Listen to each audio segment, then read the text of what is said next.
অনেক নতুন মসজিদ তৈরি করে দিয়েছি, অনেক মসজিদে উজুখানা তৈরি করে দিয়েছি, শত শত বেকার যুবকদের চাকরি ব্যবস্থা করে দিয়েছি।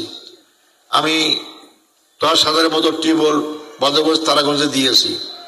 এবং আপনারা জানেন যে বদরগঞ্জে আমি একটা পাঠাগার করেছিলাম, সেটা ওই সরকার ভেঙে সবটা নষ্ট করে দিয়েছিল। আমি জেল থেকে বের হয়ে চালু করেছি। MBBS ডাক্তার রেখেছি, আরো 2 জন ডাক্তার আছে, মহিলা ডাক্তার আছে।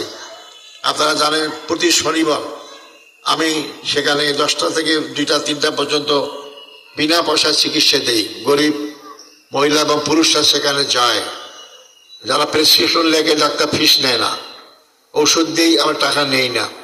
এই কাজটা আমি করি আপনাদের পাশে থাকার জন্য, জনগণের খেদমত করার জন্য। আল্লাহ এই খেদমতগুলো করতে বলেছেন। এরপরে আমি তারাগঞ্জ মেডিকেল সেন্টার খোলার সিদ্ধান্ত হয়েছে, আমি সেটাও অচিরেই চালু করব ইনশাল্লাহ। এবং পর্যায়ক্রমে আমি ইউনিয়ন ভিত্তিক প্রতিদিন না পারলেও আমি সপ্তাহে বা মাসে ডাক্তার নিয়ে এসে ঠিক যারা গরিব আমাদের রুগী তাদের ফ্রি চিকিৎসার ব্যবস্থা করবো ইনশাআল্লাহ। আমার টাকা একটাও খরচ হয় না, আমার সে টাকা নাই।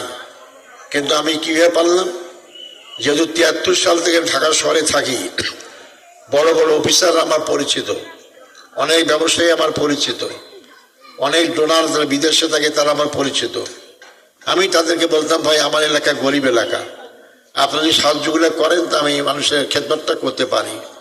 এবং তাদের সহযোগিতায় মেডিকেল সেন্টার খুলেছি।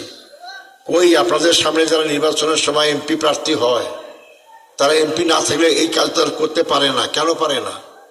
তারা আসলে জনগণের কল্যাণ চায় না, তারা আপনাদের ভোটটা নিয়ে তাদের পকেটটা ভারী করতে চায়, আর সিটে ভোটে কিছু উন্নয়নের কাজ করে। আমি সেটা করিনি।